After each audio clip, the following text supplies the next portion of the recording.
how necessarily important is it to commit to one shaykh to develop your spirituality, inshallah, be elevated? I mean, I would say that, yeah, you'll get different opinions depending on who you ask. There's a nice translation of Ibn Abbad's letter on whether it's obligatory to take a shaykh. There's a saying, "Man la shaykha lahu fa shaytanu shaykhuhu," and I think personally it's not a hadith, but it's a sound saying.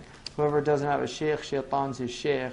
But that generally, first and foremost, it means that you have to have a teacher of Shariah.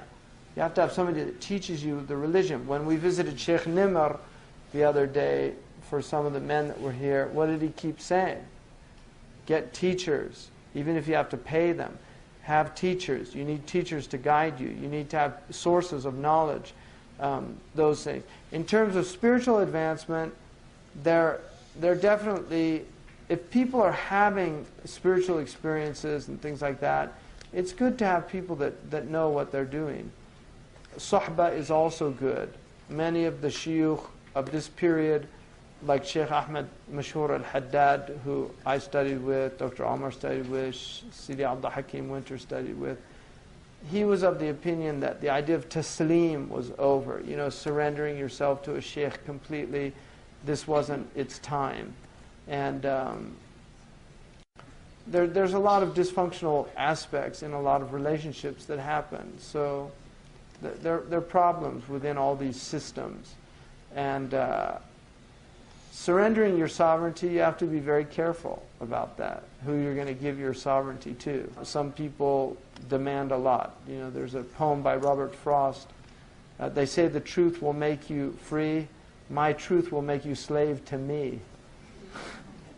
So you just have to be careful. There's a lot of manipulation out there. People from Pakistan know very well about the pir sahibs and what happens in that system. I'm not making it up, am I? I mean, a lot of these people, they're just flat out charlatans. There's charlatans all over West Africa. You know, Sufi Shaykhs and, you know, come and be a murid. And then they have a lot of, the danger of Sufism that bothers me about it is there's a lot of principles in Tasawwuf that are very easily manipulated into certain cultic control mechanisms, and they become very dangerous.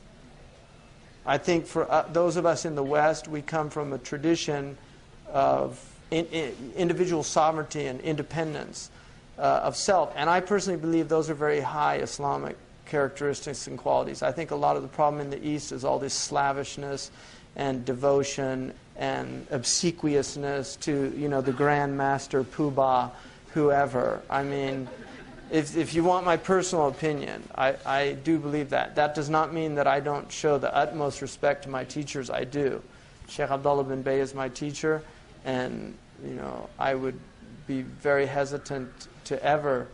But what I love about him is he's somebody that respects my opinion, listens to my opinion. He's never been despotic in any way. Habib Ahmad Mashur al-Haddad was not despotic at all.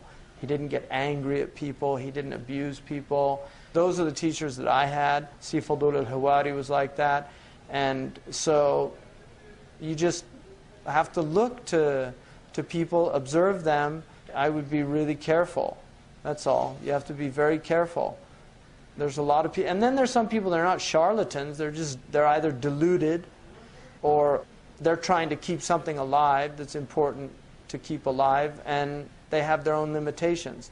Sidi Ahmad Zarruq said that there weren't any complete teachers by his time. He's 9th century, so he already said that the completed masters were gone, and he said, so just find people that you know, could do the best that they could and recognize their shortcomings, and don't have greater expectations than they can do that. So that's what I would say. Wallahu Ta'ala Alaam. Allah knows best.